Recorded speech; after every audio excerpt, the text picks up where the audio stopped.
সত্যের মৃত্যু নেই নাটকের আজকের পর্বটি ছিল অত্যন্ত আবেগপ্রবণ এবং উত্তেজনায় ঠাসা। আগামী পর্বে আমরা দেখতে পেতে পারি এক বড় ধরনের মোড়। প্রথমত, সালাহুদ্দিনের বাবার শারীরিক অবস্থার অবনতি হতে পারে। আমরা দেখেছি তিনি বারবার সালাহুদ্দিন এবং আমেনাকে দেখতে চাইছেন, কিন্তু শয়তানি বুদ্ধি এবং সম্পত্তির লোভে সালাহুদ্দিনের মা তাদের দেখা করতে দিচ্ছেন না। আগামী পর্বে হয়তো বাবা অসুস্থতার মাঝেই বড় কোনো সিদ্ধান্ত নেবেন। দ্বিতীয়ত, মিমকে যেভাবে ঘরে বন্দি করে রাখা হয়েছে সে হয়তো সেখান থেকে পালানোর চেষ্টা করবে বা সালাহুদ্দিনকে ফোন করে বাড়ির আসল পরিস্থিতি জানানোর চেষ্টা করবে।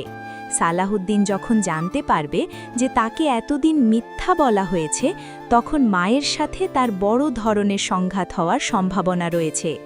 তৃতীয়ত, আমেনার ধৈর্য হয়তো এবার শেষ হবে। সে বাড়ির বাইরে দাঁড়িয়ে বাবার জন্য দোয়া করছে, কিন্তু ভেতরে ঢুকতে পারছে না। আগামী পর্বে হয়তো সে কোনো সাহসিক পদক্ষেপ নেবে এবং বাড়ির গেট পেরিয়ে ভেতরে ঢুকে পড়বে। চতুর্থত, সালাহুদ্দিনের মা এবং ফাতিমার ষড়যন্ত্র এখন চরম পর্যায়ে। তারা হয়তো বাবাকে দিয়ে জোরপূর্বক সম্পত্তির কাগজে সই করিয়ে নেওয়ার চেষ্টা করবে, কিন্তু সত্যের পথ সবসময়ই কঠিন।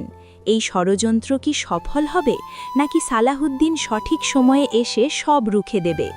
সালাহুদ্দিন কি শেষ পর্যন্ত তার মায়ের আসল চেহারা চিনতে পারবে?